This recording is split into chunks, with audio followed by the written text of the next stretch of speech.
कि ओवैसी फिलिस्तीन में तुम्हारा अब्बा है क्या?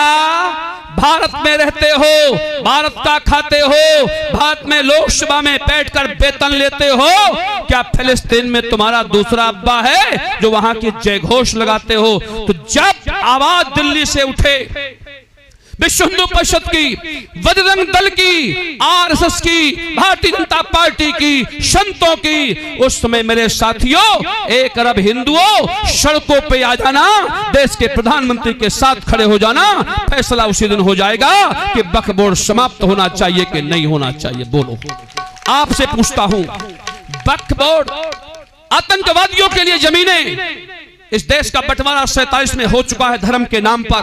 अब हम इस देश के मालिक हैं, वो हमारे देश के किराएदार हैं, अब उनका अधिकार नहीं है निवेदन पूर्व रह सकते हैं, क्योंकि उन्होंने चुनौती दी है देश के लिए कि हमारा अधिकार है। मैं पूछना चाहता हूं देश के 25 करोड़ मुस्लिम आवाम से, अगर अधिकार है तो उस दिन जिन्ना तुम्हारा बाप था जब बंटवारा हुआ पाकिस्तान का, बांग्लादेश का, हमारे देश के 2 भुजाएं काटी गई, उस समय तुमने अपना हिस्सा ले लिया था।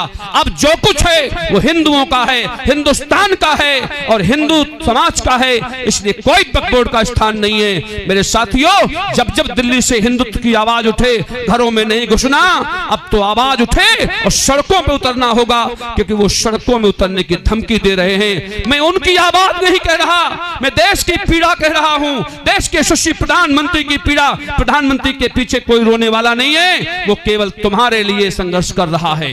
देश के प्रधानमंत्री को आगे पीछे कोई चिंता नहीं है, उसके भाई की फैक्ट्रियां नहीं है, उसके बच्चों के बंगले नहीं है, कुछ चाहिए नहीं, अकेला व्यक्ति है, कहीं बैठ के पल जाएगा, पर वो देश के हिंदुओं को बचाने के लिए लड़ रहा है। हम सब लोग उसके साथ हैं। बोलो, आवाज हम देंगे तो आप लोग साथ खड़े होंगे कि नहीं खड़े होंगे? खड़े होंगे तो हाथ ऊपर करें। बस चिंता नहीं करना, एक दिन वो आने वाला है, भारत में गृह युद्ध होगा, हिंदू समाज उसमें शक्तिशाली सिद्ध होगा।